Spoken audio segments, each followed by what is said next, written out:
to another episode of the Curious Neuron podcast. My name is Cindy Hovington and I am your host. Today we're doing something a little bit different. So I reached out to Dr. Soles last week, literally because I was like, wait a second, holidays are coming and we have a lot of questions.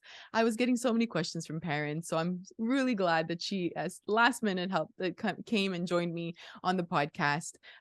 Today I'm speaking with Dr. Tamara Soles. Hi, Tamara. Hello, it's my pleasure to be here, Cindy. Thank you for joining me. So for those of you who don't know, Dr. Soles, she is a child psychologist and a parenting coach. Here in Montreal, we share some of the same city. We haven't met, but we share the same city. We have to meet at some point. And she's also the I mom of know. twins. So the holidays are coming up, and I know that some are happy because it's a break and it's time from, spending time with your kids and away from work. But some of us are nervous, and that's why I wanted to talk with you today. Parents talk to me about worrying about tantrums and big emotions around family members, and also worrying about comments that some family members make about how they're Mhm. parenting, and it's hard to navigate all of that. So where do we begin? How do we, maybe some of us are a little stressed going into the holidays. How do we kind of navigate that stress and manage it going into it? I think that's such a great place to begin because I think that's where most of the work is, right? Like a lot of things that we talk about in parenting, so much of it is the before, right? How do we plan? How do we set our intentions? How do we set our goals or our boundaries, Mhm. especially as we're talking about moving into family dynamics? Yeah. So, for me, one of the things I just wrote about in my newsletter to, my community is about trying to set yourself up to succeed as much as possible over the holidays by ideally doing less if possible, because so many of us, myself included, we get caught up in the various demands of the holidays, whether it's the last minute gift for the teachers that, or the school organizational, something that they're asking for volunteers for, or the holiday party, or planning, whatever it is. And it is a time where parental stress is increasing at the same time as behavior challenges and emotional intensity in kids is also rising. Mm. And in part, that happens because it's the good stress. They're looking forward to things that are coming up potentially, or they're looking forward to a break from school. And so that combination is very fraught and highly volatile at times for many of us. So it's that combo of parental stress and that increased sort of out of sortsness, that Mm. agitation in a lot of kids that can lead to more meltdowns and more intense behaviors. So the more that we can anticipate how this season will go for us as parents and for our children, and the more that we can be very intentional about where we spend our time and energy and what that will look like, that can help just put us in the best frame of mind possible for whatever does come our way. Because of course there's going to be curveballs that come our way. Of course there's going to be, the uncle who makes an offhand comment or not so offhand at, a family function. But if we are already at our boiling point because we have been frantically running around before getting to that family gathering, and we've made sure that our children are wearing clothes that look festive, or Yes. we're in matching outfits, forget it, right? Yeah. Like this is not the time for Yeah. those, Pinterest worthy photos or these Pinterest worthy parties. It's really just about how do we very intentionally spend our time, our money, our emotional Mhm. resources over this season so that we can show up for ourselves and our children and our families the best way possible. So for me, that's the starting point of Mm. is just really setting those intentions of what do I want to do over this season? What do I need to do? What can I let go of? Mm. And how can I be okay with letting go of those things? Because that's its own process. And then I know I'll be in better shape to handle all the things that may come that I'm sure we'll talk more about. I love that as the first step because I'm thinking back to what we're doing right now with my own family this year. The pandemic showed us that we had been doing too much during the holidays. It really Yeah. slowed everything down, and for the first time in years, we weren't doing anything over the holidays, and we enjoyed that time with our family and realized that we never had moments where we can be with our three kids because we were always jumping from one house to the next, and my husband's family's Italian, so there are lots of homes to jump to and family members to see. And this year, actually, this past week, we announced to our family members that we know that there's an event on the 24th, but there's also one on the 23rd and 24th, and two or three on the 25th, and another one on the 26th. And that we wanted the 24th for our family, just for us, so that we can enjoy the kids. It was so nice to experience that, like being home on the 24th and just doing something together. So I love that that's the first step, because when we announced that, not everybody has to be happy about it, but it's No. almost like I felt this sense of like, like a breath, like I was able to take a deep breath and say, like, I know that I won't have to run that day, and my kids won't be super tired on the 25th. They'll be able to go to bed a bit earlier, and their behavior will be different. So I absolutely love that. Yes. Yeah. No, I love what you just said, Cindy, Mm, especially because what you just illustrated is not only did you learn from your experience about what mm. works best for your family and the rhythms that work for your family, but also how to set a boundary, Yes. right? Yeah. And that is Yeah. so hard for so many of us for lots of reasons, Mhm. right? That would take a whole other podcast to talk about. But being able to set those boundaries and to say, I know that our choice might not make everybody happy, and that's something that we have to make peace with because we know that's what our family's Mm. rhythm needs, is so critical in that process. So I Yeah. love that you illustrated that with a boundary. Yeah. And again, It's the the first time. boundaries are ours to set, right? It's not Yeah. theirs to respect. Mm. And that can be a tricky one, but you set the stage so beautifully for your family by making I that. hope. Yeah. Yeah. And I guess that goes into my next question, because I know that the holidays mean that kids won't be napping, kids won't be going to bed at the time that they're supposed to, and behavior changes happen when those moments exist. Behavior in the sense of more crying, more anger, also more energy. How do we as parents, knowing that that's going to happen, let's say you don't have a choice on the 24th, you're somewhere, on the 25th, you're somewhere, and you have to go to these events because you're splitting your time between your family members. What can we do with our kids when they're experiencing such big emotions, and it's not time to teach them tools, but it's time to deal with it in the moment with lots of eyes looking at you around you? Yes. So the first thing, which is probably the hardest part for many of us, is to let go of our worries about what other people Yeah. think about our child's behavior or our parenting in that moment. And I know how hard that is. So hard. And I say that as a parent, not just Yeah. as a psychologist. Mm. I know how hard that is. But that will make a huge difference, right? If I'm on edge, worried that my child is about to have a meltdown or that they're forgetting their manners or they're too riled up, then it's going to end in disaster. I'm going to end up just adding fuel to Mm. that fire and just escalating the situation more. So, whenever possible, just being able to allow your child to be a child, which means that they are going to ebb and flow with the environment. And when they're out of sync with the things that they need, as you described, we are going to see changes in their behavior, in their emotional regulation. That's to be expected. And so when we set our expectations appropriately and recognize that that is going to happen, we can try to let go of the judgment or the perceived judgment, because sometimes it's not even judgment, it's just our True. own, our own making. But when we start by letting go of that, that relieves some of the pressure if we can do that.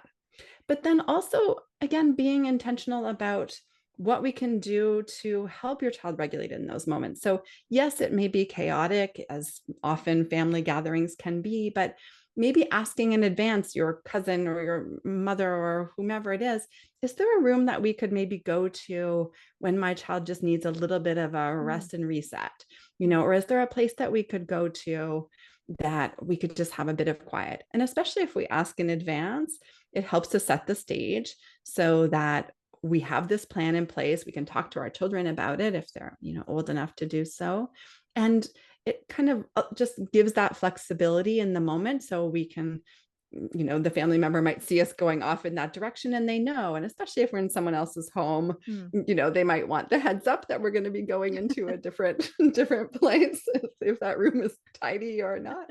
But asking in advance and just kind of planning for what your child might need, right? So Mm. maybe they need some dark, quiet space, right? Maybe they need some moments of just cuddling with you on the couch, and it's fine that there are other people there, but they just need some connection in that moment. So really being able to say, yes, we are going to exist in this situation that we perhaps don't have a choice about, but I do have a choice about how I navigate within that, right? So I may be able to excuse myself. And even if it means, I have left the Christmas table in the middle of something, right, to go tend to my child, that's the season, right? And I don't mean the festive season, I Yeah. mean the parenting season, right? That's the season.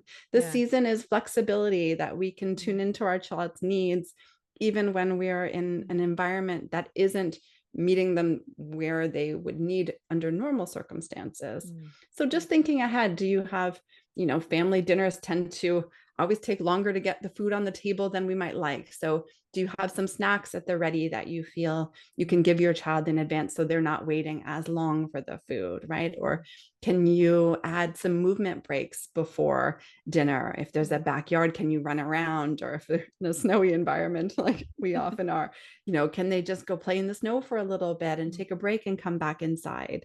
So how do we use sensory strategies also to help regulate even within this environment that we don't ultimately have control over? I love that you're mentioning that sort of energy part of it, because when it comes to regulating our emotions, we often think of when a child's sad or mad or worried, but the extra energy is something we also have to help them regulate. So I love that you're including that movement piece, because, even if it's between two homes, if you're going to multiple places in one day, it's okay to take a moment to go outside and walk, or just go for a walk with your family around the block. I remember, with my, when we, before the pandemic, we would always have one or two kids falling asleep between two houses, and we would let them sleep in the car if they had to, Yeah, because we knew that would make a big difference, regarding how exactly. they would be. So and it comes back to our boundaries too, right? If we need time, if we have to be late for an event because our child is sleeping, or we need to take a walk and we know they have to get that energy out, it's interesting, because we're talking about our kids' behavior, but everything falls back on how we're establishing the boundaries and how we're anticipating either behavior changes or how they'd be. So it's hard. It comes back on us. Absolutely. Mm. I think about myself at a party, and I was sharing this with somebody earlier today, that I'm someone who can get overwhelmed by sensory experiences Mm. relatively easily. And so at a party, I'm notorious for sneaking off into the kitchen and just doing the dishes, no matter whose house it is. I love it. Because for me, that's my way of Mm. coping with I need a break and I'm overwhelmed. And so I'm just going to go do something that just helps me take that break and focus on something else. But I'm an adult, and even as an adult, I struggle with regulating my own emotions at times. So our kids need us to come up with those strategies. So they're not going to go off and do the dishes, but they are going to start running around in the middle Yes. of the Yeah. living room, or they're going to start whining, or they're going to be more clingy. Mm. So they're going to show us what they need, or they're going to show us that they need something. Mm. And it's not always clear from the outward behavior what they need. But that's where we come into, okay, how do we view this behavior with the lens of regulation? And how do we interpret it to say, I think you need a little bit of a snuggle. I think you need a break. I think you need a drink, whatever it might Mm. be. Mm. But yes, it comes down to us ultimately. Yeah, Now, let's say things do get out of control and your child says or does something to a younger cousin or another, or is rough with the new baby that's in the family, or something happens and those comments from family members come in and they say something and, talk about your child and their behavior or how you're parenting. How do you, it's so hard, because in those moments you don't want to start an argument perhaps, or you just want to stay calm. What can we do, or how can we approach those moments where people are commenting about the way we parent our child? What's Such a going to great happen? question. And especially, yes, and especially for those of us who espouse parenting strategies that are a little off of the mainstream, or were not how we were parented, Mm. right? And for many of us, being in the midst of our family of origin, our extended family, can bring back family dynamics that were, Mm. long embedded in patterns that have existed for a very long time. And it can be really hard in that moment to remember our own parenting choices and our parenting approach, because we maybe go back to feeling like the little girl who was reprimanded for Mhm. X behavior, Or, often our own triggers are coming from learned experiences as children of what was not tolerated, right? So, for example, I know one that triggers so many parents is the sort of so-called disrespectful behavior or talking back. And for many of us who weren't allowed to maybe express an opinion or express something contrary to our parents, that even just hearing that will often trigger something in us. So when our child does inevitably do something, in that environment, whether, as you said, it's being rough with the baby or just saying something that might be a little curt or rude, we have to be mindful that our own triggers may be, coming up. So first thing first, before we dive in to try to correct any behavior, we want to just calm ourselves so that we can make sure that we try to come back to alignment with how we want to parent, and remember and give ourselves grace that we may be being triggered by a lot of circumstances. So I would start there. What I would also say is that it's not the time to sort of proselytize about our parenting approach, that we don't need to sort of go into a long diatribe about why I don't do timeouts and why this isn't effective, right? It's chances are that's not the time to have that discussion. And also, recognize that our family members may be reacting from their own place of insecurity, right? So maybe a sister-in-law is going to react harshly because they're worried that you're judging them about their parenting style.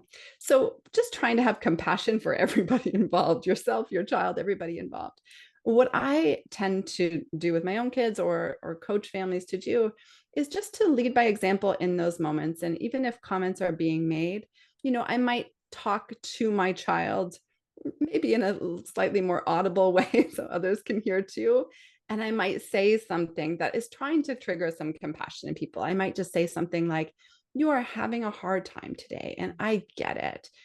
This is a lot. So I might just say little things. Again, not saying too much, because when we talk too much in those moments, that doesn't work. But I might just throw out a few compassionate statements that, if some people overhear, maybe might elicit some compassion from them as well. And I would focus on my child in those moments and do whatever I feel like my child needs in those moments. If someone came up to me later and made a comment about how I chose to parent, again, you have to feel out how receptive that person is to a conversation, right? Sometimes the best response is, I understand that we do things differently, and that's okay, right? Sometimes just a simple that is a better response than trying to explain our parenting, right? Or if the person is more receptive, then you might say something like, I find that my daughter calms more quickly when I connect with her instead of sending her to her room. And again, when we talk more about I find, or my observations, or this is what works for us, it's less judgmental sounding to others. And we're not there trying to say, well, the research shows us that, timeouts doesn't work. No, not going to work. So again, just trying to have compassion, trying to minimize the unnecessary engagement, and just sticking with, this is what works for us. And I know that can be hard because people do things different ways.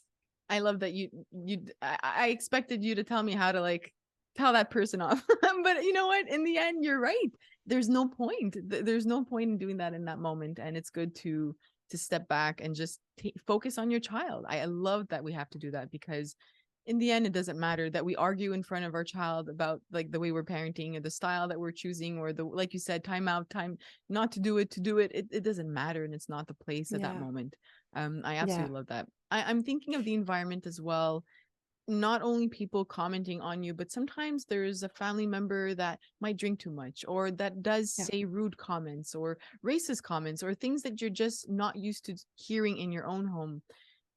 Maybe a parent is worrying, here we go. This is the season where we're with certain family members that might start certain conversations, or act a certain way. Do we hide, or, not hide, but do we avoid that person as much as possible? Do we have a conversation with our child if they're old enough, about that person in particular? How do we approach that? Wow, that's such a great question. And I think it comes back to boundaries again in a lot of ways and deciding where your limit is of what, what you are willing to tolerate as a family. I know one that comes up a lot are things like comments about our bodies or Yes. weight around the Yes. holidays, right? And so in those situations, so let's say, you have your own parent who was going to make comments like, "Oh, I can't eat the Mhm. dessert," or something Mhm. like that.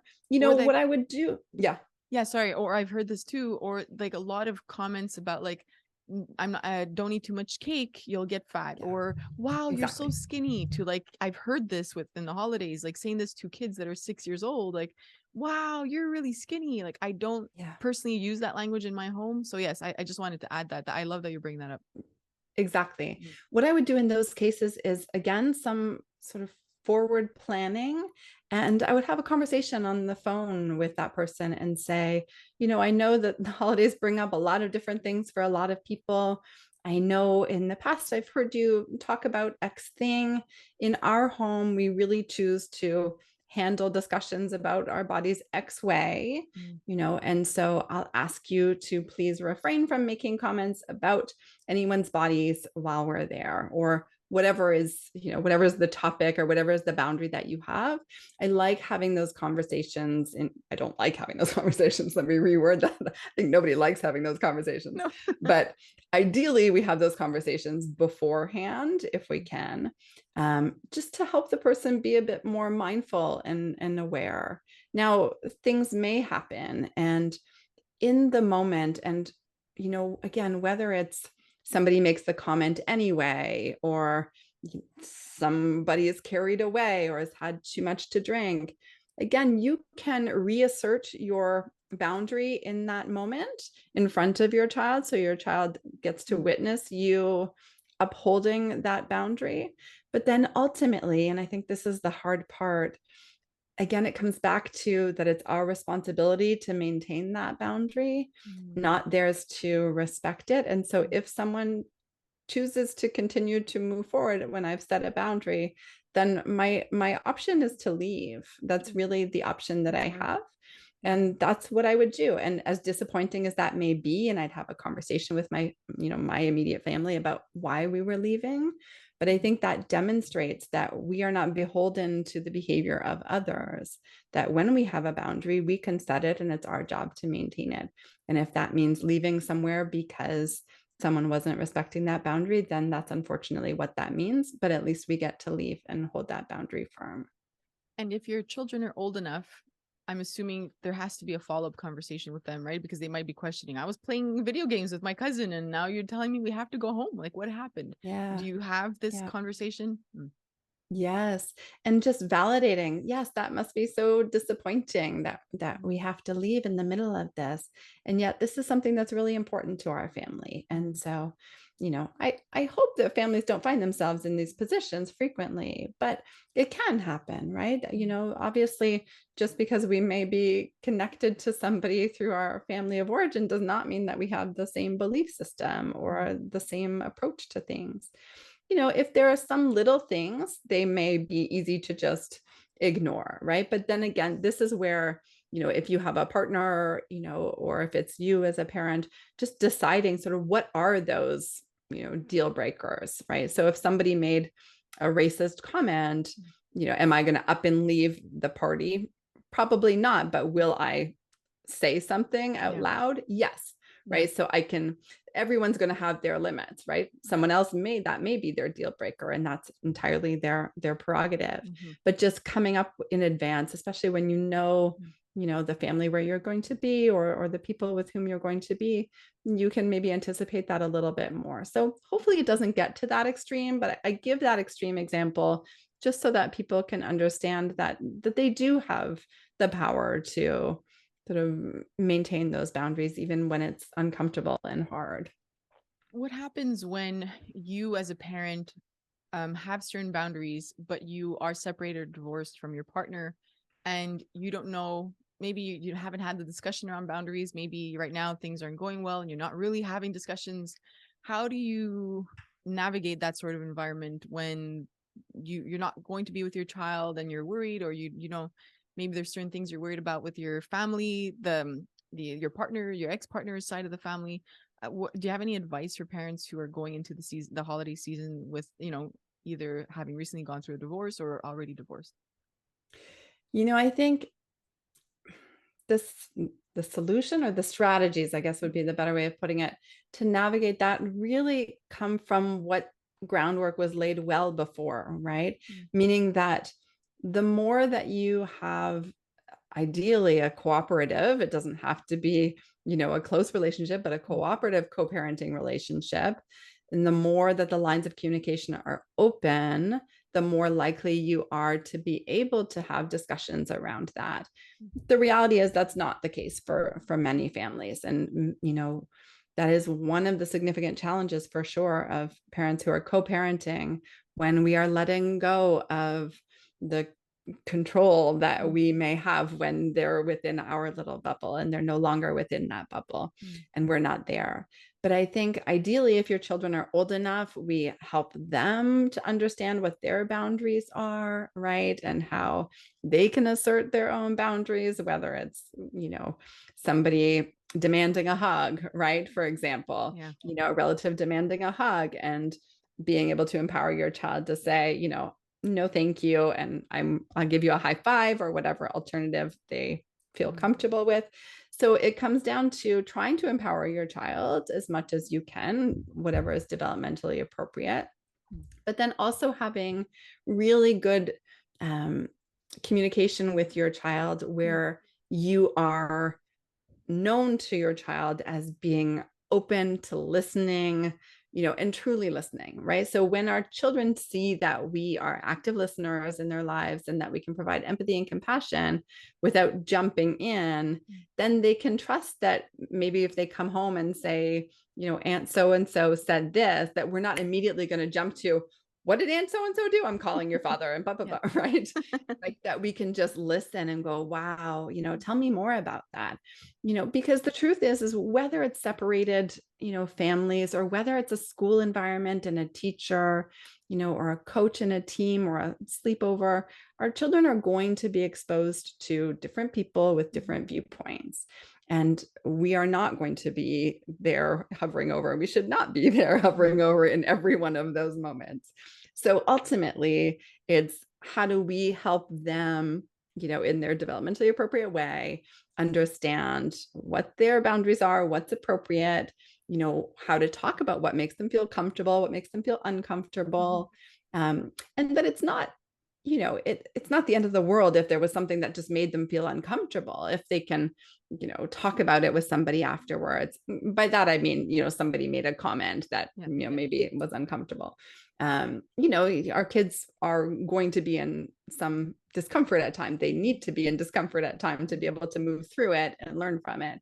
But if they have someone that regulates with them, that, communicates and listens, like I said, then at least it mitigates a lot of the impact of those potential scenarios that we don't have control over. Would you say the same thing applies to let's say your child hanging out with older cousins during the holidays? Because what you said kind of made me think of that, where maybe having that discussion with your child first, like if certain topics are brought up and you don't know what they're talking about, or this is something new and you're not comfortable with it, to kind of come see you in that moment. Would you have this discussion in anticipation of that moment as well? Yes, absolutely. Absolutely. And also, depending again on the relationship, I might also have that conversation with, say, the parent of those, of those kids, just to set the lay of the land, right? So I might say, listen, my kids are at a stage where they don't know swear words yet. And I'd like to kind of keep it that way for a while, right? Or whatever it may be. My kids don't play video games. So, we'll excuse ourselves if that's what's being done. So again, yes, conversations, and then, managing whatever does end up happening, right? So again, your child may come to you and say, like, cousin so-and-so said such and such. And then you're like, okay, I guess we're explaining this concept now. I wasn't prepared for that, but here we go. That's exactly what I'm anticipating. It's not easy. The holidays are so hard because like we're talking about anticipating, but there might be things that we didn't think about that happen in Of the course. moment. So I'm glad that we're saying plan as much as you can, Yeah. but that in the moment things will happen, and then as parents we can deal with it after it happens. Yeah. It's okay as long as we don't ignore certain things and Yeah. have the conversation. That's Yeah. exactly it. Yeah, we ultimately don't have control over what many people in this world say to our children, right? We could Yeah. walk into a grocery store and someone could say something really random or, Yes. so we don't have control, but Yeah. we do have control about how we have that conversation with our children afterwards. Would anything that we've spoken about until now, would anything be different if our child is neurodivergent? Would you say there's more planning around that, or is it very similar? I think that because neurodivergent children may have particular needs that should be addressed, for example, if they have sensory needs, again, it comes back to if we can plan, can we talk to somebody about having that quiet space or, headphones or something like that. So there may be some planning from that perspective of thinking about what their particular neurotype and their nervous systems might need from that environment.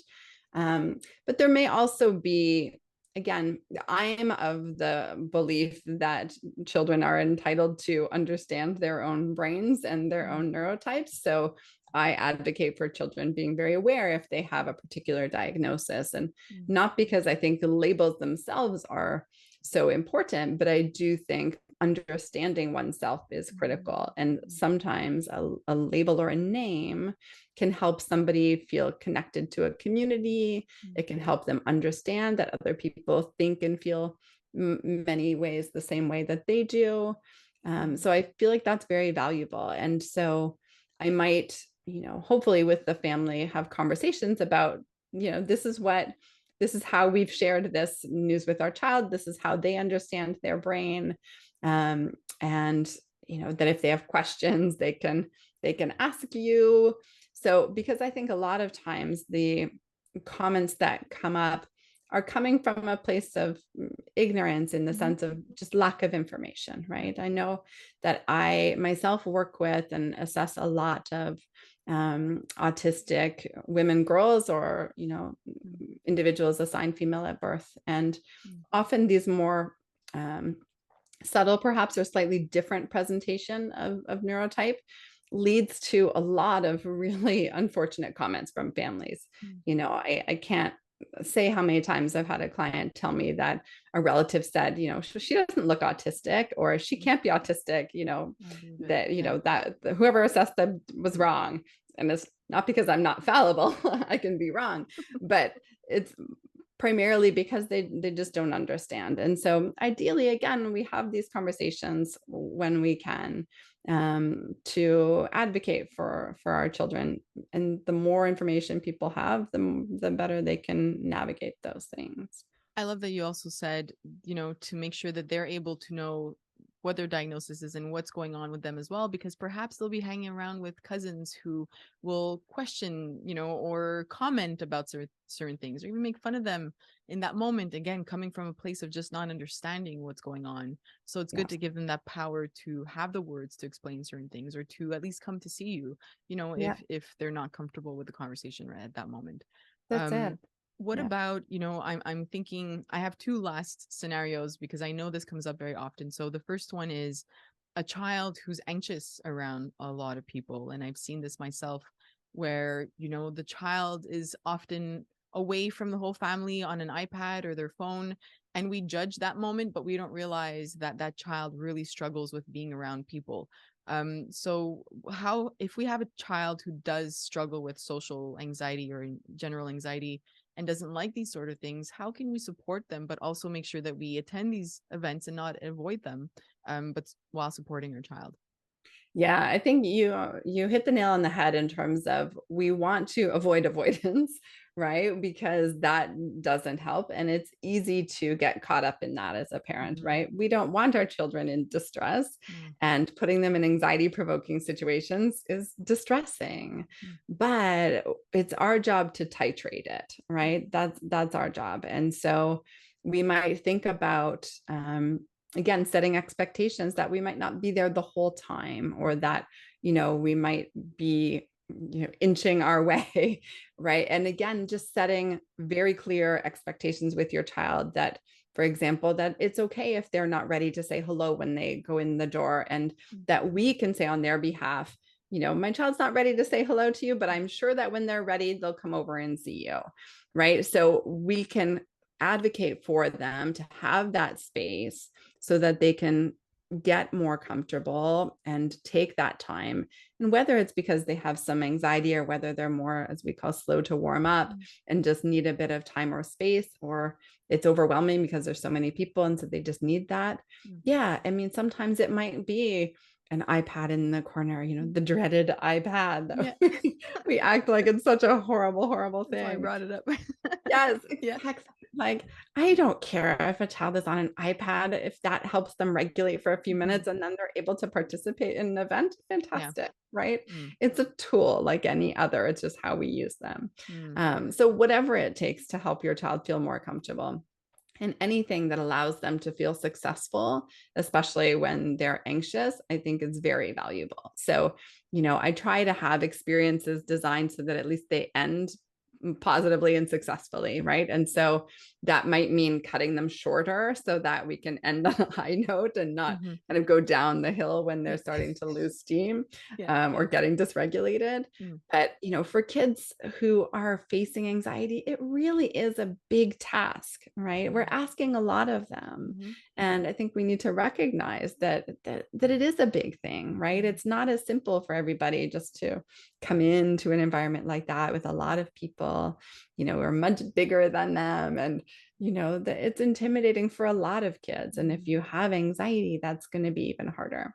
So taking your time, having a slow plan of integration and following your child's lead, but setting expectations that, that they go, and that you don't just avoid going to the family, gathering because it's hard, right? You can prepare, you can use social stories, you can talk about it, you can look at pictures of previous events as a family. So you can do different things to prepare. And of course, whatever regulatory strategies are helpful, some counting, some breathing, but you can prepare. But I would set the expectation that they go, but again, following kind of their pace and where they're at. Thank you. I really like that as information. I love that we're not avoiding it, and we're really taking the time to be slower, knowing that they need that time. The last one is the one that I know everyone is thinking about. It's that moment your child opens a gift and says, "Ah, really? A shirt?" And you feel your heart pounding, and you feel like the embarrassment in that moment. And again, that might come down to us and not needing to be embarrassed, because kids are kids and they're small. But I think the instinct that we have is to say, like, hey, say thank you, smile, go give them a hug. Say, what can we do in those moments where we just feel like, man, I raised an ungrateful child. What did I do wrong? Yes. What do we do in those moments? I love that question, because that's one of my triggers personally. So Same.